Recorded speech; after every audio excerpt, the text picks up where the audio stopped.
Hey guys, what's up? This is me, Dr. Roman, back for you guys, making an awesome video today. It's an awesome start of a day. I just woke up, and this will be a new series today. Of course, it's presented by an academy.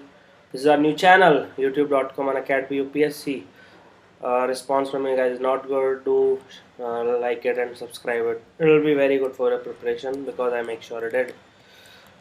Then what we talk about today is high yield series. Many guys saying what is high yield? Nah, nah, nah, nah, So the high yield series is about what I called as you read less, you get more.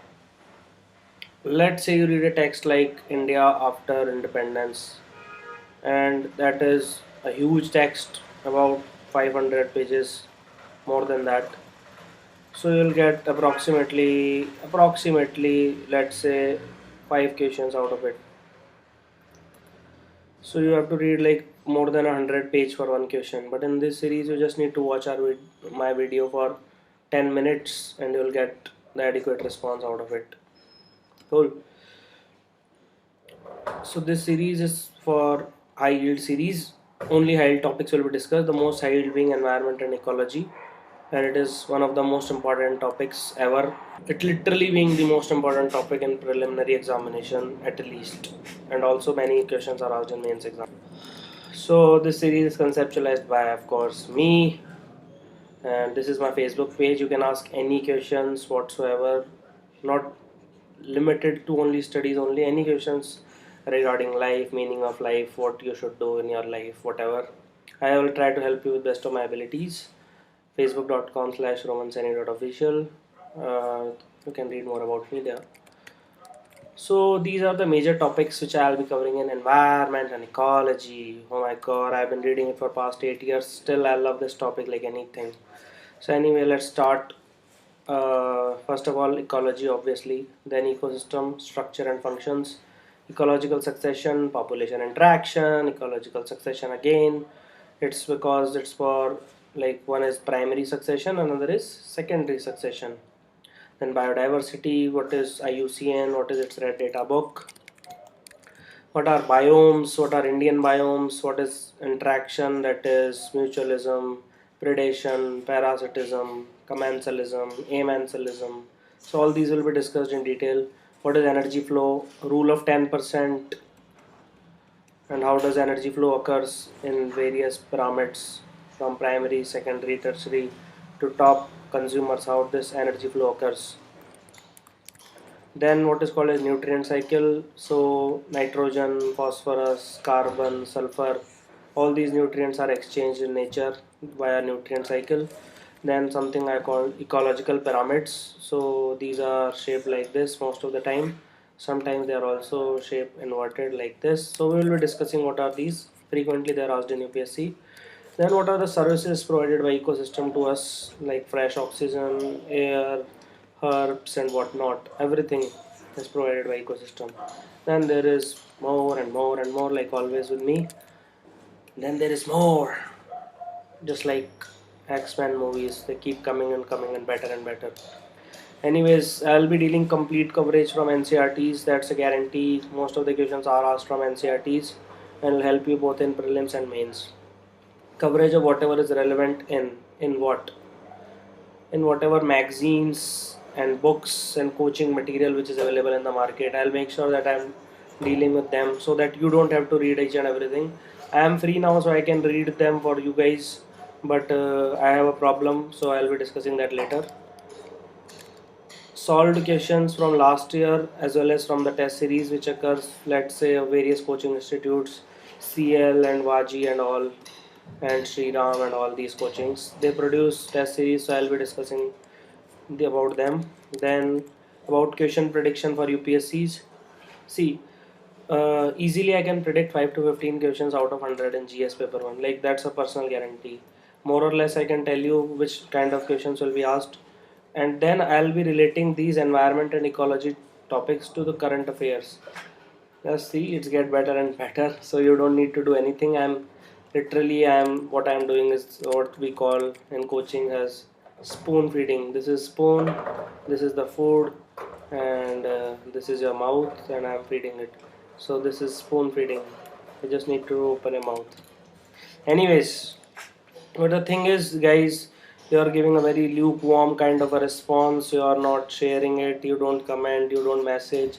You don't tell me how it is, and you don't give me anything. Any response whatsoever will be appreciated. So, do you guys want me to make more videos? That's like the moment of truth. So, do you guys want me to make more videos? Do comment on the comment section below, or like my page and then message me over there. I'll be more than happy to reply. So these are the terminologies which I'll be dealing with. So in this introductory part, let's start with ecology. What is ecology? So Haeckel was a scientist. Ernst Haeckel was a scientist who described, and along with Tansley. So these two guys described ecology and ecosystem. So ecology is nothing but organism, relation, and environment. So organism and environment and their relation is called as ecology. That's it. These three keywords and it's done. Ecosystem. Ecosystem is basically biotic plus abiotic. What is biotic? Biota means literally life. So anything which is alive, like organisms, plants, microorganisms, anything which is alive. Abiotic means soil, water, anything like that. So biotic plus abiotic, and this is a system which is called as ecosystem. So ecosystem is a system which includes biotic plus abiotic elements. Then which is something called as icard. What is icard? Plant species which have same genetic stock but drastically different vegetative state or physical, like size, shape, etc. So these are different in them, so that is called as icard. They are different physically also, and these changes are reversible because the genetic stock is same. So this is the reversible thing. Then what is called as ecotype. They are also plant species and they are interfertile because they are a part of species. So you guys must be knowing what is a species. Species is anything which can interbreed. Most of the time this logic follows. So if you can interbreed, you are a part of a single species. Sometimes it's not, like horse and donkey, they can reproduce, which is called mule, and tiger plus lion produces tiglion, and there are certain exceptions, but more or less species means interbreeding. Then genetically different and irreversible. Obviously they are genetically different, so it has to be irreversible. Then guys, we have ecological succession. Ecological succession means transformation from primary simpler species like lichen etc. to a very complex species which are called as climax species. So this is called as ecological succession. If it occurs in a bare area, then it is called as primary succession. If it occurs in already area which had life earlier, then it is called as secondary succession. So there is a variant of it also which is called serial. Serial is an ecological succession for microorganisms like bacteria etc. Cool guys. So then we have autoecology and sign ecology. Sign means साथ, इससे आपका और मेरा साथ रहेगा. उसी तरीके से sign means साथ. Sath means you have to study about group or a community. So ecology of a group or a community is called as sign ecology, while aut means autonomous, that is individual. So if individual is the unit of study, then it is called as aut ecology. Okay guys. Then we have edaphic. Edaphic means anything related to soil. So these are very confusing terms, all starting from E, so I have covered them. Then there is ecological niche, which is physical as well as a functional role of a species in a community is called as ecological niche. Then there is ecological equivalents, that is similar niches in different geographical regions. Example, grasses are present. Okay, so in North America they are called by a different name. You will find out and tell me. I don't need to tell you everything. South America they'll be called something else. Okay, so do find out. There are 6 names in 6 different regions of grasses. So tell me that. Then there are therms, that is the classification based on temperature survival. So megatherms with high temperature throughout, example tropical rainforest. Mesotherms alternating high alternating low, that is tropical deciduous forest. Microtherms, that is low temperature throughout the year, mixed coniferous forest. And finally hecistotherms, they are extremely low temperature and alpine forests. Okay guys, so this is done I guess. Then So finally we arrive at what I call biomes. Biomes are the largest unit which are present, and approximately 11 biomes occur in the entire earth. So how, what is this graph about? So if you see on the x-axis, we have mean annual precipitation in centimeters, and here we have mean annual temperature in degree Celsius. So this graph explains the distribution of biomes in the entire world. So let's say where we will keep deserts. So desert will be where the average temperature is obviously more than 5. So we will start from here. But the rainfall is very low. So we will keep it somewhere here. So this portion is desert. Cool. Then let's say where will you keep Arctic and Alpine tundras. So they have to start at, let's say, minus 10 degrees here, and their rainfall can go up to 110, 120. So this is what we called as alpine tundra. Cool guys. So where you will keep tropical rainforest. Tropical rainforest, let's say the temperature will be about 25 degrees Celsius, 20 to 25 degrees Celsius. Rainfall will start from around 200, will go till 400. So these are what I call as tropical rainforests. Cool guys. Then to change the color, let's say where you will keep grasslands. So grasslands are in green, and the rainfall is about 100. So temperature is also about 5. So you start from here and you make something like this. So this is grassland. Okay, green grassland. Then two are left. The temperate forest. Temperate forest is a very overlapping kind of a term. It overlaps with everything. So just make something like this. So this will be temperate forest. And finally we have coniferous forest. Coniferous forest characterized by very high rainfall, but the temperature is very low. So something like this will be a coniferous forest. So this is the diagram. Do save it in memory because many questions will be solved directly from this diagram application. Cool guys. So that's it. And now we shift to abiotic factors. What are abiotic factors? Anything which is a plus bios, that is anything which is not alive, is abiotic. First of all, temperature. Temperature is single most important factor in deciding ecological systems. It's the single most important thing. Then there is, because it controls the activities of enzymes plus their kinetics plus basal metabolic rate. Water is essential for the growth and everything and all the, it's the second most important factor. Then third is light, and fourth is soil. So what do we call soil factors guys? I told you in 2-3 slides before. Come on, recall, yaad karo na. It's edaphic dude. Edaphic means soil. Cool.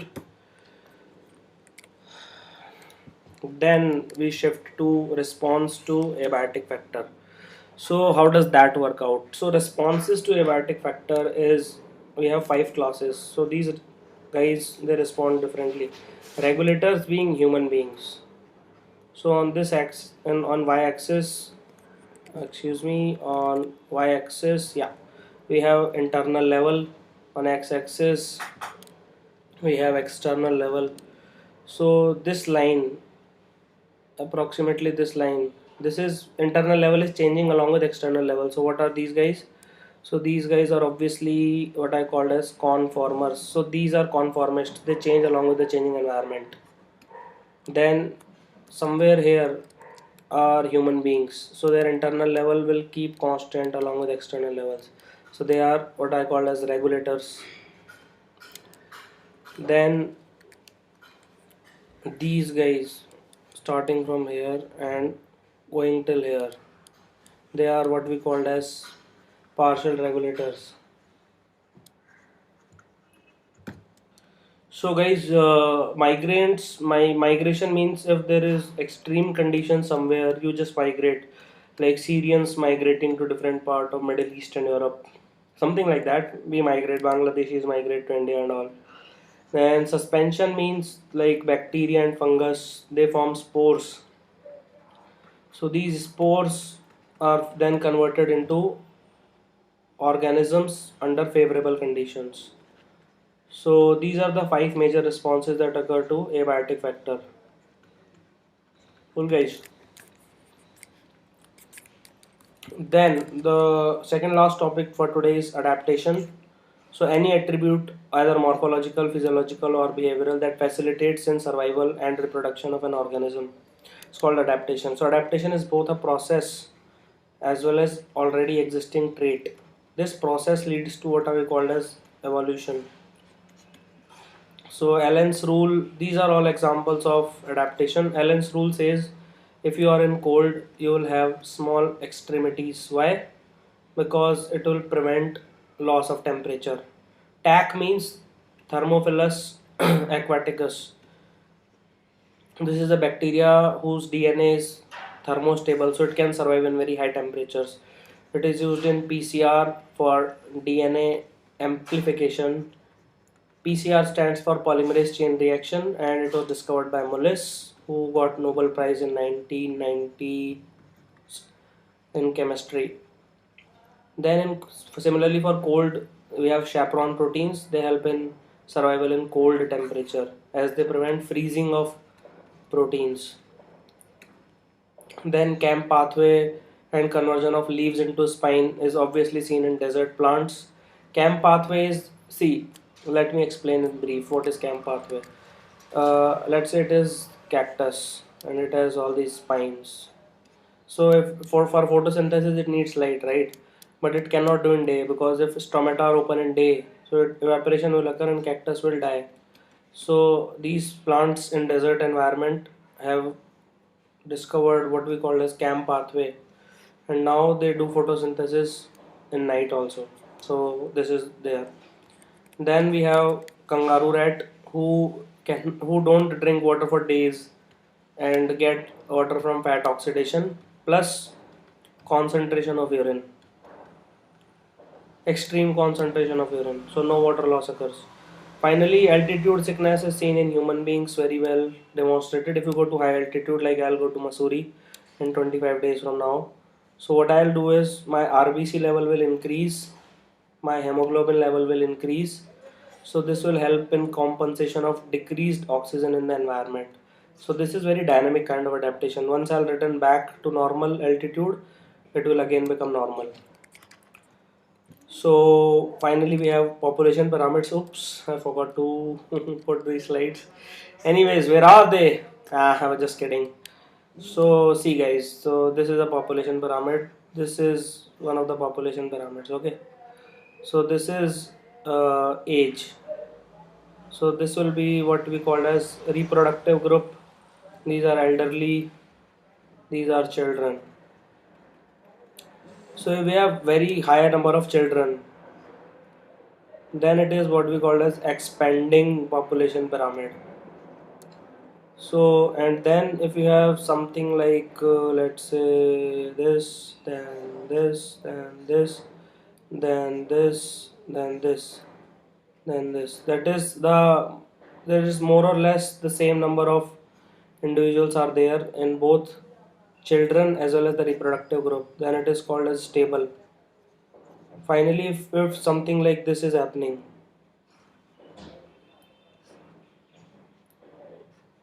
where children are also less, elderly are also less, so this is what we call as declining. So just remember these three, they are very very awesome. Fine, once again I'll make them for you. So if something is like this, and then this, and then this, and then this, so this is expanding, this is kind of stable, and this is kind of declining. Okay guys, on this axis we have age. Just remember this.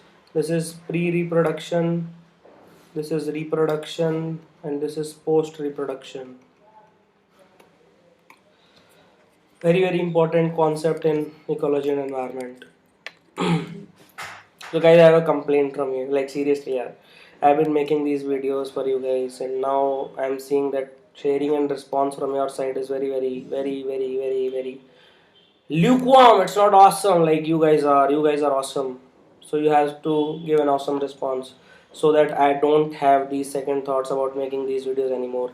So do give a response, do let me know that you appreciate my work and you want me to keep going on with them. Anyways, if you like this video, click here to subscribe on an academy channel and tweet to me at Roman Sani, and this is our website unacademy-upsc.com. Do like, share and subscribe. And if I have any questions, my Facebook page is always there, facebook.com/romansani.official. Anyways, hope your studies are awesome like you guys are, and bye bye till the next video if it comes.